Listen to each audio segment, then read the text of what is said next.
프랑스야말로 그 누구도 부정할 수 없는 강대국임이 분명합니다. 하지만 이제 그 말도 모두 옛말이 된 사건이 하나 발생했습니다. 이게 말이 되나요?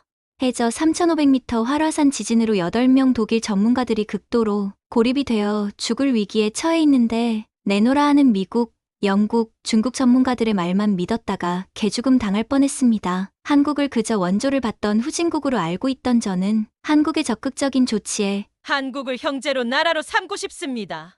라고 하는 말이 저절로 나오게 되었습니다. 과연 무엇이 프랑스 해양 전문가를 변하게 했을까요? 구독, 좋아요 부탁드리고 바로 시작하겠습니다. 저는 마리 카르노입니다. 프랑스 해양열수공 연구소 IFMOC의 부소장으로 일하고 있죠.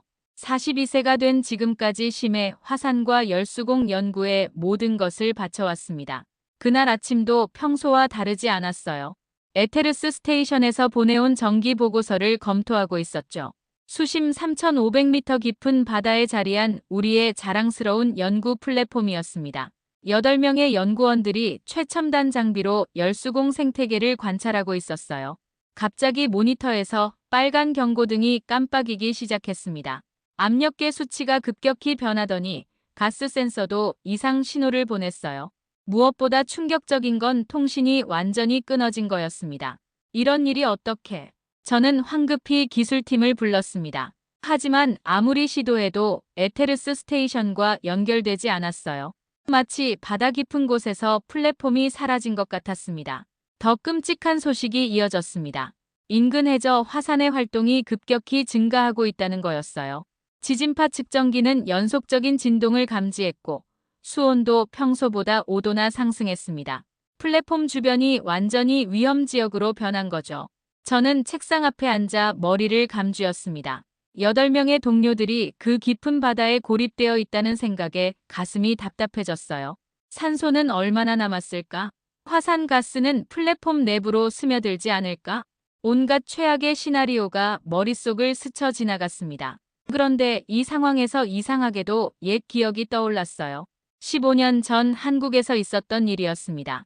당시 젊은 연구원이었던 저는 한국해양과학기술원과 공동으로 심해 열수공 미생물 연구 프로젝트를 진행했었죠.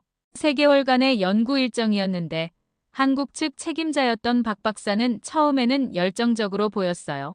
하지만 문제는 2달째부터 시작되었습니다.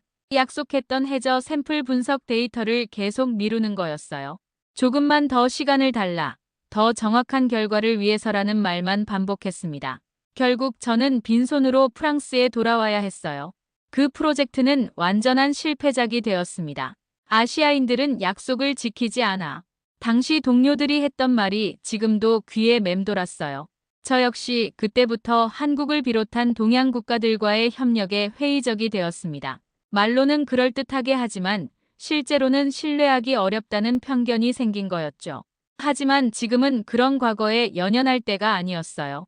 동료들의 생명이 위험에 처해 있었습니다. 저는 즉시 유럽과 미국의 주요 해양 연구기관들에 긴급 구조 요청을 보냈습니다. 응답은 빨랐지만 내용은 암담했어요. 수심 3,500m의 고온의 화산가스까지 더해진 상황에서는 기존의 구조, 장비로는 접근 자체가 불가능하다는 거였습니다. 폭발 위험 때문에 잠수함도 로봇도 보낼 수 없다고 했어요. 저는 창밖을 바라보며 깊은 한숨을 내쉬었습니다. 파리의 하늘은 맑았지만 제 마음은 먹구름으로 가득했어요. 동료들을 구할 방법을 찾아야 했습니다. 아니, 반드시 찾을 거였어요. 다음 날 아침, 영국 하이드로텍 연구소에서 연락이 왔습니다. 헨리 채플린 박사가 직접 전화를 걸어온 거였어요. 말이, 우리가 최선을 다해보겠네. 헨리의 목소리에는 확신이 담겨 있었습니다. 하이드로텍은 유럽에서 가장 앞선 심해 구조 기술을 보유한 곳이었죠. 저도 어느 정도 희망을 품었습니다. 정말 고마워요, 헨리. 저는 안도의 한숨을 내쉬었어요. 당신들이라면 분명 해낼 수 있을 거예요. 하지만 결과는 참혹했어요. 그들의 최신 ROV가 수심 2,800m 지점에서 갑자기 제어 불능 상태에 빠진 거였습니다. 화산 가스의 강한 산성 때문에 외부 센서들이 부식되었고 고온으로 인해 내부 회로까지 손상되었어요. 죄송하네, 마리. 헨리는 실패를 알리며 말했습니다. 우리 장비로는 더 이상 시도할 수 없어. 너무 위험해. 저는 실망감을 감출 수 없었어요. 유럽 최고의 기술력도 이 정도였다니. 그럼 도대체 누가 이 일을 해낼 수 있을까요? 이틀 후에는 미국에서 소식이 왔어요. 전 지구 해양기술국 GOT의 사라 윌슨 팀장이 화상회의를 통해 브리핑했습니다. 저희도 최고 사양의 ROV를 투입했지만 결과는 마찬가지였습니다. 사라의 표정은 침울했어요. 3000m 지점에서 추진체가 과열되어 상승할 수밖에 없었습니다. 화산 활동이 더 심해지기 전에 철수해야 했어요.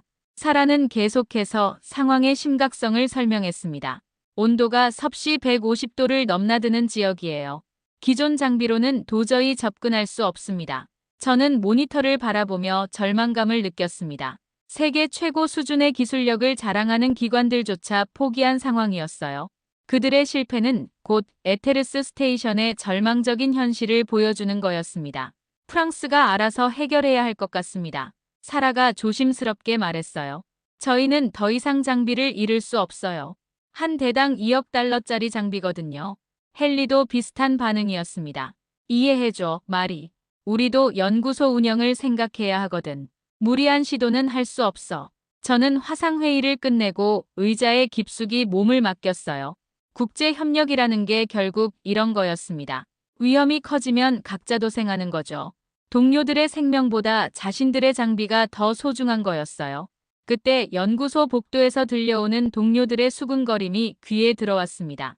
아시아 쪽에서도 뭔가 제안이 올 수 있을까? 글쎄, 기술적으로 유럽이나 미국보다 앞설 리 없을 텐데. 일본이나 한국 정도. 저는 코웃음을 쳤어요. 그 순간 15년 전 한국에서의 실패가 다시 떠올랐습니다. 데이터 분석도 제대로 못하던 한국 연구진들이 이런 극한 상황에서 무엇을 할 수 있겠어요? 한국은 아직 준비가 안 돼 있어. 저는 혼잣말로 중얼거렸습니다. 이런 고난도 작업에는 경험이 부족하지. 말만 번지르르하게 하고 실제로는. 하지만 현실은 냉혹했어요. 유럽도 미국도 포기한 상황에서 우리에게는 선택의 여지가 많지 않았습니다. 에테르스 스테이션의 8명은 여전히 구조를 기다리고 있었고 시간은 점점 부족해지고 있었어요. 동료 한 명이 제안했습니다. 러시아나 중국은 어떨까요? 그들도 심해 기술이 있지 않나요? 러시아는 정치적으로 복잡하고 다른 동료가 고개를 저었어요. 중국은 기술력이 의문이고요. 저는 창밖을 바라보며 생각했습니다. 정말 방법이 없는 건가? 세상 어디에도 이 절망적인 상황을 해결할 기술은 없는 건가? 8명의 동료들이 저 깊은 바다에서 우리를 기다리고 있는데 사흘째 되는 날 아침 예상치 못한 연락이 왔습니다. 한국의 민간 해양 AI 솔루션 기업 블루브릿지 테크에서 보낸 이메일이었어요. 제목부터 눈에 띄었습니다. 에테르스 스테이션 구조 솔루션 제안서. 저는 처음에는 무시하려 했어요. 한국 업체가 유럽과 미국이 포기한 일을 해낼 수 있을 거라고는 생각하지 않았거든요. 15년 전에 쓴 경험이 머릿속을 스쳐 지나갔습니다. 하지만 동료들의 절박한 상황을 생각하니 그냥 넘길 수도 없었습니다. 이메일을 열어보니 상당히 구체적인 내용이 담겨 있었어요. 발신자는 김유진 박사였습니다. AI 소통 전문가라고 소개되어 있었죠. 그와 함께 한성민 엔지니어의 이름도 보였어요. 물리적 접근 대신 AI 간 교감 소통을 통한 원격 복구. 제목만 봐도 기존의 접근 방식과는 완전히 달랐습니다. 저는 호기심이 생겨 자세히 읽어보기 시작했어요. 핵심은 이런 거였습니다. 직접 ROV를 보내서 물리적으로 수리하는 게 아니라 AI 시스템끼리 소통해서 플랫폼 내부의 AI가 스스로 문제를 해결하도록 유도한다는 거였어요. 마치 의사가 환자를 직접 만지지 않고도 증상을 듣고 처방을 내리는 것과 비슷한 개념이었습니다. 제안서에는 흥미로운 데이터도 포함되어 있었어요. 한- 프랑스 연합 시뮬레이션 결과였습니다. 2019년 우리가 공동으로 진행했던 심해 AI 플랫폼 자율복구 시스템 프로젝트의 데이터를 활용한 거였죠. 당시에는 이론적 연구로만 끝났던 자료인데 이들이 그걸 실제 적용 가능한 기술로 발전시켜 놨더군요. 우리가 5년 전에 함께 만든 시뮬레이션 모델을 기반으로 실제 구조 알고리즘을 개발했습니다. 제안서에 적혀 있었어요. 프랑스 팀의 이론적 토대 위에 우리의 실용 기술을 결합한 거죠. 저는 놀랐습니다. 당시 우리가 별로 주목하지 않았던 연구를 이들이 이렇게 발전시켜 놨다니. 게다가 우리를 파트너로 인정하고 있었어요. 저는 연구팀 회의를 소집했어요. 프랑스 연구진들 앞에서 한국의 제안을 설명했습니다. AI 교감 소통이라. 동료 중 한 명이 의구심을 표했어요. 이론적으로는 흥미롭지만 실제로 가능할까요? 검증된 기술인가요? 다른 동료도 질문했습니다. 아시아 업체들이 과장 광고하는 경우가 많잖아요. 저도 확신할 수 없었어요. 하지만 다른 선택지가 없는 상황이었습니다. 유럽과 미국의 기술로도 안 되는 일이었으니까요. 이론은 충분히 흥미로워 보입니다. 저는 신중하게 말했어요. 하지만 실전에서 해봐야 알겠죠. 적어도 시도는 해볼 만해요. 그날 오후 저는 김유진 박사와 화상회의를 했습니다. 생각보다 젊은 여성이었어요. 30대 후반 정도로 보였습니다. 하지만 기술에 대한 설명은 상당히 체계적이고 논리적이었어요. 저희 심링크 시스템은 기존의 물리적 접근과는 완전히 다른 방식입니다. 김유진이 설명했어요. AI끼리 데이터를 주고받으면서 내부 시스템이 스스로 복구하도록 유도하는 거죠. 구체적으로 어떤 과정인가요? 저는 물었습니다. 먼저 저희 ROV가 안전한 거리에서 플랫폼의 AI와 소통을 시작합니다. 김유진이 자세히 설명했어요. 그 다음 단계적으로 문제 상황을 파악하고 해결책을 제시하는 거예요. 마치 의사가 환자와 대화하면서 진단하는 것처럼요. 한성민 엔지니어도 화면에 나타났습니다. 5년 전 박사님들과 함께 연구했던 자율복구 알고리즘을 실제로 구현한 거예요. 그때 프랑스 팀이 제시한 이론적 틀이 정말 훌륭했어요. 저는 약간 부끄러웠습니다. 당시에는 그 연구를 별로 중요하게 생각하지 않았거든요. 하지만 이들은 그걸 이렇게 발전시켜 놓았어요. 성공 확률은 어느 정도로 보시나요? 저는 가장 중요한 질문을 했어요. 김유진은 잠시 생각하더니 대답했어요. 70% 정도로 봅니다. 하지만 시도해볼 가치는 충분하다고 생각해요. 무엇보다 다른 방법이 없지 않나요? 저는 마음속으로 계산해봤습니다. 다른 방법이 0%인 상황에서 70%면 충분히 시도해볼 만했어요.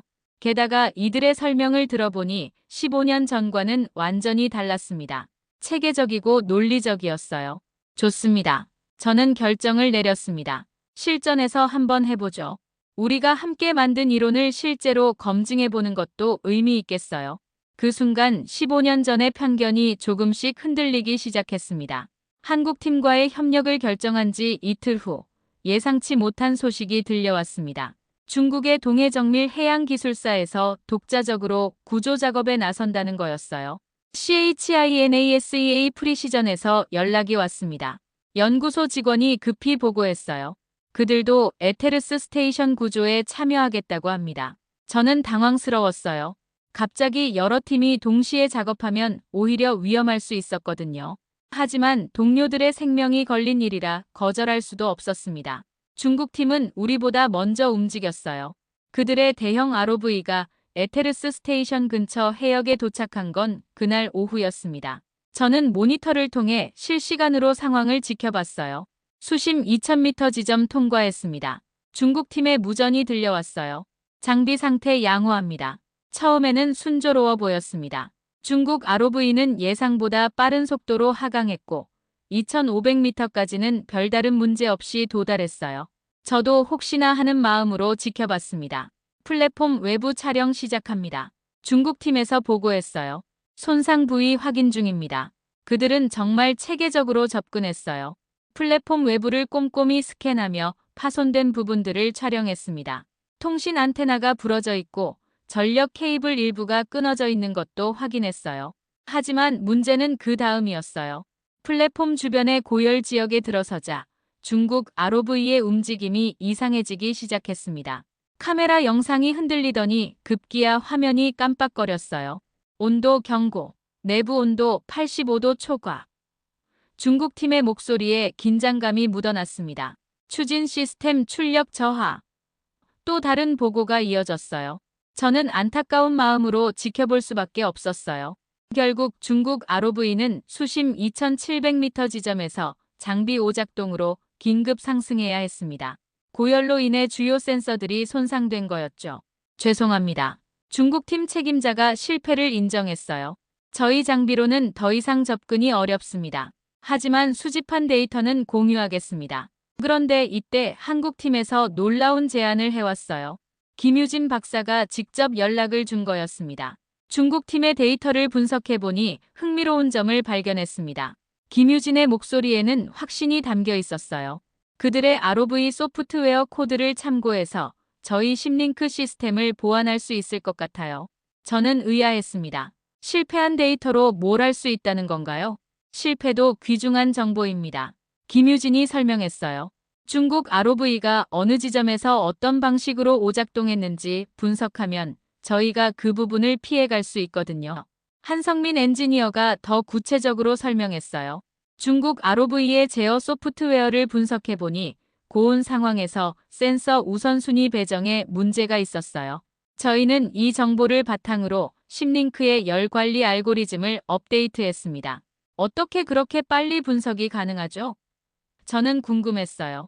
저희가 개발한 AI 분석 도구 덕분이에요.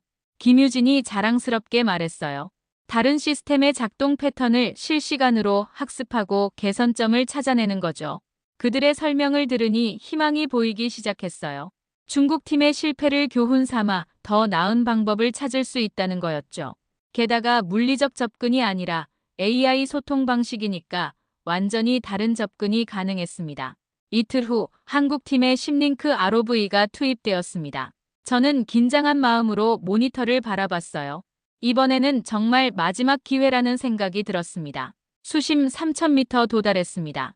한성민의 목소리가 들려왔어요. 중국팀 데이터 기반 열 회피 경로로 이동 중입니다. AI 소통 모듈 작동 시작합니다. 김유진이 보고했어요. 놀라운 일이 벌어졌어요.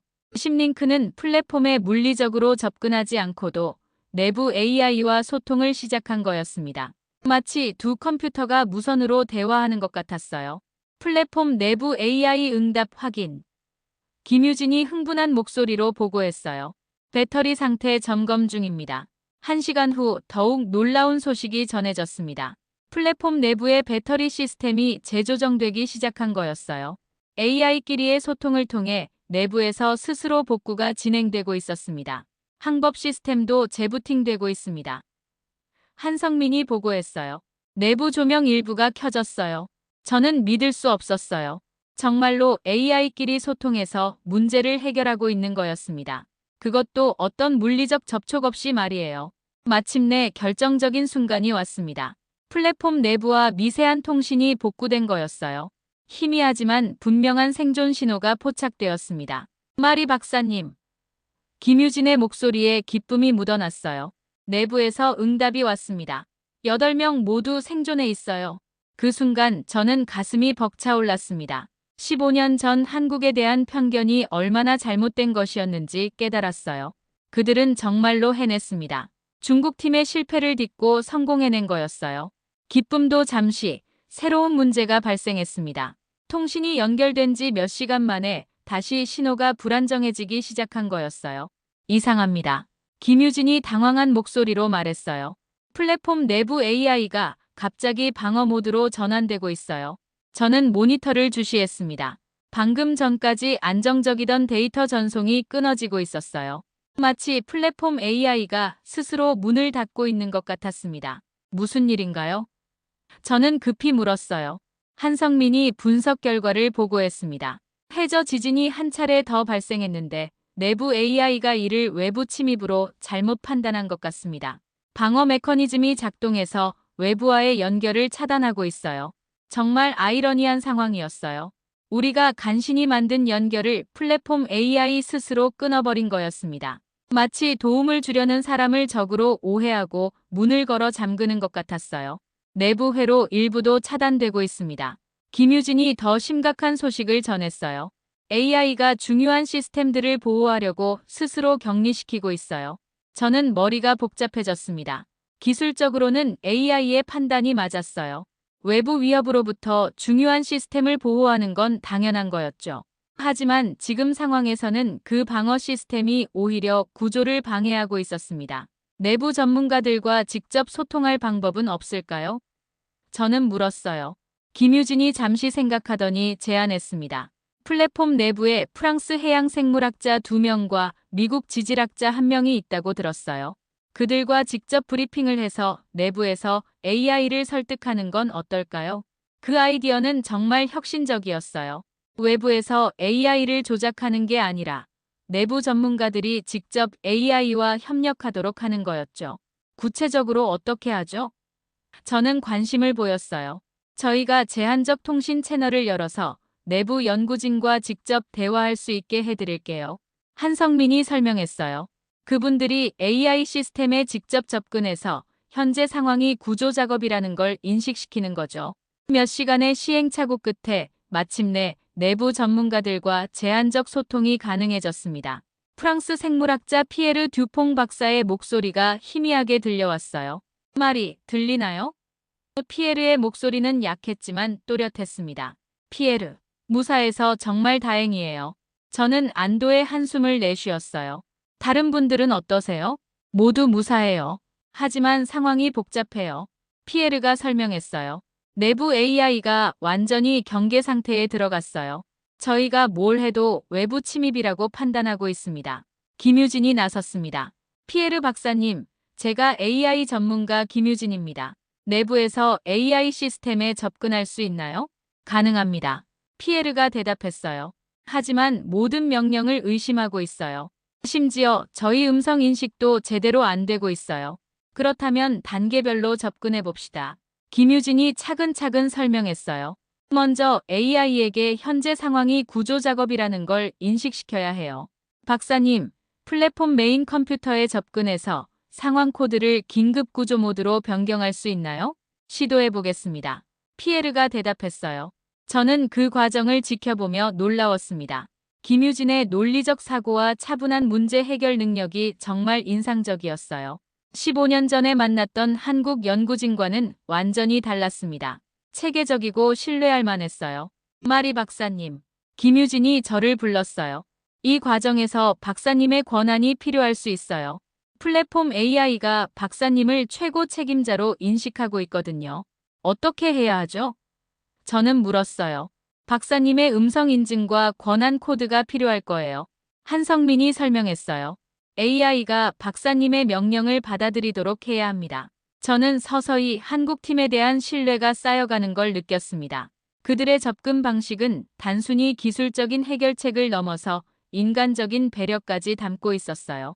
내부 연구진의 안전을 최우선으로 생각하고 있었습니다. 알겠습니다. 저는 대답했어요. 필요한 건 뭐든 하겠습니다. 동료들을 구하는 게 최우선이니까요. 그때 피에르에게서 좋은 소식이 왔어요. 말이 AI가 조금씩 반응하고 있어요. 하지만 아직 완전히 신뢰하지는 않는 것 같아요. 김유진이 다음 단계를 제안했습니다. 천천히 진행합시다. 너무 급하게 하면 AI가 더 경계할 수 있어요. 상황은 점점 더 심각해졌습니다. 내부 AI와의 소통을 시도한 지 반나절 만에 정말 최악의 상황이 벌어졌어요. 큰일 났습니다. 피에르의 급박한 목소리가 들려왔어요. AI가 주요 회로를 스스로 끊고 있어요. 저는 충격을 받았습니다. 뭐라고요? 한성민이 황급히 상황을 분석했어요. 플랫폼 AI가 방어 개념을 극대화해서 중요한 내부 회로를 아예 차단해버린 거예요. 외부 위협으로부터 완전히 격리시키려는 거죠. 김유진도 당황한 기색이 역력했어요. 이건 예상하지 못한 상황이에요. AI가 자체 보호를 위해 생명 유지 시스템까지 일부 정지시키고 있어요. 정말 아이러니했습니다. 동료들을 보호하려던 AI 시스템이 오히려 그들을 더 위험에 빠뜨리고 있었어요. 마치 병을 고치려다가 더 큰 병을 만든 꼴이었습니다. 산소 공급 시스템은 어떤가요? 저는 가장 걱정되는 부분을 물었어요. 다행히 기본 생명 유지는 작동하고 있어요. 피에르가 대답했어요. 하지만 예비 시스템들이 하나씩 끊어지고 있어서 언제까지 버틸지 모르겠어요. 미국 지질학자 마크의 목소리도 들려왔어요. 전력 시스템도 제한 모드로 들어갔어요. 조명이 절반으로 줄었고 난방도 약해졌어요. 저는 절망감을 느꼈습니다. 이럴 거면 차라리 처음부터 물리적 접근을 시도하는 게 나았을까? 한국팀의 AI 방식이 오히려 상황을 더 복잡하게 만든 건 아닐까? 그런데 김유진이 놀라운 제안을 해왔어요. 마리 박사님, 과감한 결정이 필요할 것 같아요. 김유진의 목소리에는 결단력이 묻어났어요. AI에게 자체 대체 회로 설계 권한을 부여하는 건 어떨까요? 무슨 소리예요? 저는 이해할 수 없었어요. AI가 스스로 끄는 회로를 대신할 새로운 경로를 설계하도록 하는 거예요. 김유진이 자세히 설명했어요. 지금 AI는 방어에만 집중하고 있는데 건설적인 역할을 주면 다른 반응을 보일 수 있어요. 한성민도 동의했습니다. 마치 화난 아이에게 새로운 장난감을 주는 것과 비슷한 개념이에요. 파괴적 행동을 창조적 행동으로 전환시키는 거죠. 구체적으로 어떻게 하는 건가요? 저는 더 자세한 설명을 요청했어요. AI에게 플랫폼 내부의 예비 부품들을 활용해서 새로운 회로망을 설계하고 구축하도록 권한을 주는 거예요. 김유진이 설명했어요. 파괴 대신 창조에 집중하게 만드는 거죠. 하지만 이 소식이 유럽 연구진들에게 전해지자 강한 반발이 일어났어요. AI에게 설계 권한을 주다니. 한 동료가 반대했어요. 그건 너무 위험해요. 잘못되면 더 큰 사고가 날 수 있어요. 검증되지 않은 방법이에요. 다른 동료도 우려를 표했어요. AI 설계는 인간이 검토해야 하는 거 아닌가요? 만약 AI가 잘못된 설계를 한다면?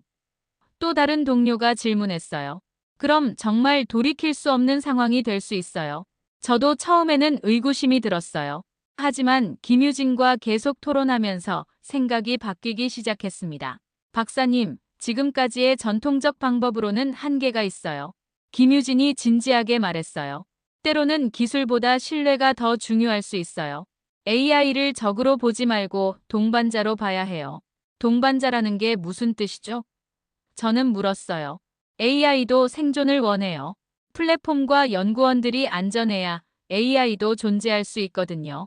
김유진이 설명했어요. 지금은 공포에 빠져서 잘못 판단하고 있지만 올바른 목표를 제시하면 협력할 거예요. 그 말이 저에게 큰 울림을 주었습니다. 기술보다 신뢰가 중요하다는 것. 그건 제가 15년 전 한국에서 놓쳤던 부분이기도 했어요. 당시에도 기술적 문제보다는 서로에 대한 불신이 더 큰 문제였을지도 모르겠다는 생각이 들었습니다. 마리 박사님, 한성민이 말했어요. 지금 상황에서는 과감한 시도가 필요해요. 기존 방식으로는 시간만 낭비하게 될 거예요. 저는 깊이 고민했어요. 동료들의 우려도 이해했지만 다른 대안이 없었습니다. 그리고 무엇보다 김유진과 한성민의 전문성을 신뢰하기로 했습니다. 알겠어요. 저는 결정을 내렸어요. 김유진 박사의 제안을 받아들이겠습니다. 동료들은 여전히 우려스러운 표정이었지만 저는 확신했습니다. 지금 상황에서는 과감한 시도가 필요했어요. 그리고 무엇보다 한국팀을 신뢰하기로 했습니다. 기술보다 신뢰가 중요하다. 저는 동료들 앞에서 선언했어요. 지금이야말로 새로운 방식을 시도할 때입니다. 한국팀을 믿어봅시다. AI에게 설계 권한을 부여하기로 결정한 후 정말 놀라운 일들이 벌어지기 시작했습니다. 처음에는 아무 반응이 없어서 실패한 줄 알았어요. 피에르, 내부 상황은 어떤가요? 저는 조심스럽게 물었습니다. 잠깐만요. 피에르의 목소리에 당황스러움이 묻어났어요. 뭔가 이상해요. AI가 갑자기 플랫폼 내부를 스캔하기 시작했어요. 김유진이 즉시 반응했습니다. 그거예요. AI가 사용 가능한 예비 부품들을 찾고 있는 거예요. 저는 모니터를 통해 실시간 데이터를 지켜봤어요. 정말로 플랫폼 AI가 내부의 모든 구석구석을 스캔하고 있었습니다. 마치 외과 의사가 수술 전에 환부를 정밀 검사하는 것 같았어요. 예비 전선 200m, 회로 기판 15개, 소형 모터 8개. 한성민이 AI가 파악한 자원 목록을 읽어줬어요. 와, 정말 세밀하게 조사하고 있네요. 심지어 저희도 몰랐던 예비 부품들까지 찾아내고 있어요. 센서 모듈 12개, 광섬유 케이블 50m, 자동조립 로봇 6대. 목록은 계속 이어졌습니다. 그 다음이 더욱 놀라웠습니다. AI가 3D 설계를 시작한 거예요. 끊어진 회로를 대체할 완전히 새로운 경로를 설계하고 있었습니다. 이건 인간이 생각해낸 것보다 훨씬 효율적이에요. 김유진이 감탄했어요. AI가 플랫폼의 구조를 우리보다 더 정확히 파악하고 있어요. 저도 놀라지 않을 수 없었어요. 화면에 나타나는 3D 설계도는 정말 정교했습니다. 기존 회로의 약점까지 보완한 완전히 새로운 시스템이었어요. 단순히 복구가 아니라 업그레이드 수준이었습니다. 피에르, 내부에서는 어떻게 보이나요? 저는 물었어요. 정말 신기해요, 말이. 피에르가 흥분한 목소리로 말했어요. AI가 홀로그램으로 설계도를 보여주고 있어요. 이렇게 정교한 설계는 처음 봐요. 설계 완료됐습니다. 피에르가 1시간 후에 보고했어요. 이제 AI가 자동조립 로봇을 작동시키고 있어요. 저는 믿을 수 없었습니다. 플랫폼 내부에 있던 자동조립 로봇들이 AI의 지시에 따라 움직이기 시작한 거였어요. 마치 오케스트라 지휘자의 지휘봉에 맞춰 연주자들이 움직이는 것 같았습니다. 로봇 3호기가 전선을 연결하고 있어요. 피에르가 실황 중계를 했어요. 정말 정밀해요. 인간보다 훨씬 정확해요. 로봇 1호기는 회로 기판을 교체하고 있고 2호기는 센서 모듈을 재배치하고 있어요. 마크의 목소리도 들려왔어요. 시간이 흘러갔습니다. 2시간, 4시간, 6시간. 저는 거의 잠들지 않고 상황을 지켜봤어요. 김유진과 한성민도 마찬가지였습니다. 우리 모두 이 역사적인 순간을 놓치고 싶지 않았어요. 회로 연결 진행률 40%입니다. 한성민이 중간 보고를 했어요. AI가 작업 속도를 점점 높이고 있어요.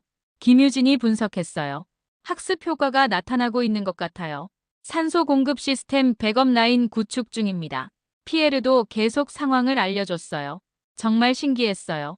AI와 로봇들이 협력해서 인간이 할 수 없는 일을 해내고 있었습니다. 그것도 극한 상황에서 말이에요. 마치 꿈을 보는 것 같았습니다. 진행률 70%. 한성민이 보고했어요. 이 속도라면 몇 시간 안에 완료될 것 같아요. 밤이 지나고 아침이 왔습니다. 정확히 10시간 후에 김유진이 놀라운 소식을 전했어요. 완료됐습니다. 김유진의 목소리에 벅찬 감정이 묻어났어요. AI가 회로 재구축을 완전히 끝냈어요. 그 순간 플랫폼에서 기적 같은 일이 벌어졌습니다. 하나씩 시스템들이 되살아나기 시작한 거예요. 통신 시스템 복구. 피에르가 외쳤어요. 조명 시스템 정상 작동. 마크의 목소리도 들려왔어요. 공조 시스템까지 복구됐어요. 또 다른 연구원의 목소리였습니다. 전력 공급도 100%로 회복됐어요. 피에르가 계속 보고했어요. 저는 그 순간 전율을 느꼈어요. 정말로 해낸 거였습니다. AI가 스스로 문제를 진단하고 설계하고 해결까지 해낸 거예요. 심지어 원래보다 더 나은 시스템을 만들어낸 거였습니다. 마리 박사님, 김유진이 저를 불렀어요. 이제 전력 시스템까지 완전히 복구됐어요. 구조 작업을 시작할 수 있습니다. 저는 감격스러웠어요. 동시에 한국팀에 대한 존경심이 샘솟았습니다. 그들은 단순히 기술을 제공한 게 아니라 완전히 새로운 패러다임을 보여준 거였어요. 블루브릿지 테크의 기술력은 정말 놀랍습니다. 저는 진심으로 말했어요. 투입을 더 늘려서 최종 구조까지 완수해주세요. 15년 전 한국에 대한 편견이 완전히 사라진 순간이었습니다. 기술의 수준을 떠나서 문제 해결에 대한 접근 방식 자체가 달랐어요. 그들은 정말로 혁신적이었습니다. 이제 AI가 우리 편이 되었어요. 한성민이 웃으며 말했어요. 앞으로는 모든 게 순조로울 거예요. 완전히 복구된 에테르스 스테이션에서 최종 구조 작업이 시작되었습니다. 이제는 모든 시스템이 정상 작동하고 있어서 한국팀의 작업이 훨씬 수월해졌어요. 중앙 모듈 분리 준비 완료했습니다. 한성민이 보고했어요. ROV 헬리콥터 구조 시스템 작동 중입니다. 저는 가슴이 두근거렸어요. 드디어 동료들을 만날 수 있다는 생각에 설렜습니다. 아니, 사실은 그것보다 한국팀이 정말로 끝까지 해낼 수 있을지에 대한 기대감이 더 컸어요. 분리 시작합니다. 김유진의 목소리에 긴장감이 묻어났어요. 모니터를 통해 지켜보니 정말 정교한 작업이었어요. 심링크 ROV가 플랫폼의 중앙 모듈을 조심스럽게 분리시키고 있었습니다. 마치 숙련된 외과 의사가 수술하는 것 같았어요. 내부 AI가 분리 과정을 도와주고 있어요. 피에르가 신기해하며 말했어요. 정말 협력적으로 변했어요. 상승 시작. 한성민이 외쳤어요. 천천히, 하지만 꾸준히 중앙 모듈이 상승하기 시작했습니다. 8명의 연구원들이 들어있는 그 작은 캡슐이 깊은 바다에서 수면으로 올라오고 있었어요. 상승 속도 초당 5m, 안정적입니다. 한성민이 보고했어요. 수심 2000m 통과. 김유진이 중간 지점을 알려줬어요. 저는 손에 땀을 쥐며 지켜봤습니다. 이제 정말 얼마 남지 않았어요. 이 시간 후 드디어 수면에 도달했습니다. 구조선에서 헬리콥터가 출동해 모두를 안전하게 인양했어요. 전원 구조 완료. 구조대에서 연락이 왔어요. 8명 모두 건강 상태 양호합니다. 그 순간 저는 눈물이 났어요. 정말로 해낸 거였습니다. 유럽도 미국도 포기했던 일을 한국팀이 완벽하게 해낸 거였어요. 구조된 동료들과 화상통화가 연결되었습니다.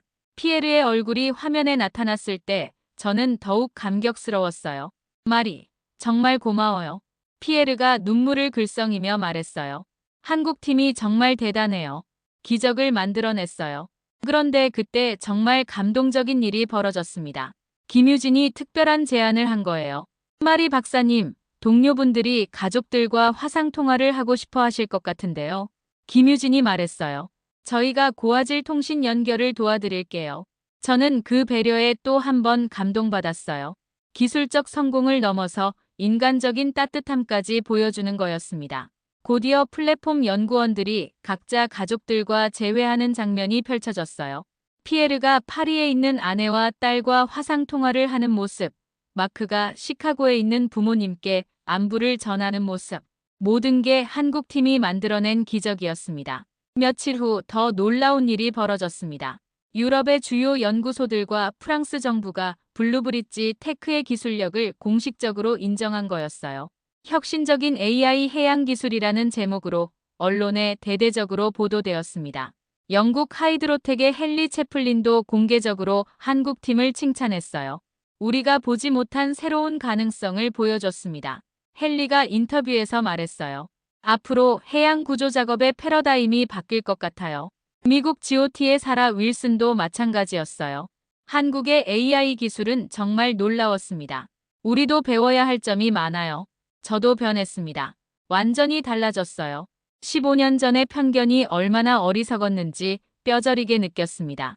한국은 더 이상 불신의 대상이 아닙니다. 저는 연구소 전체 회의에서 선언했어요. 그들은 우리의 동반자이자 혁신의 리더입니다. 그리고 김유진에게 특별한 제안을 했어요. 한국팀과 합동심해연구연합을 설립하는 건 어떨까요? 저는 진지하게 제안했어요. 프랑스와 한국이 함께 해양과학의 새로운 지평을 열어가는 거예요. 김유진은 기꺼이 동의했습니다. 정말 영광스러운 제안이에요. 함께 만들어가겠습니다. 저희도 프랑스 연구진들로부터 많이 배웠어요. 한성민이 덧붙였어요. 진정한 협력이 이런 거구나 하고 깨달았어요. 한 달 후, 파리에서 유럽-한국 해양과학 협력 갈라가 열렸습니다. 저와 김유진이 함께 무대에 올라 파트너십을 발표하는 순간이었어요.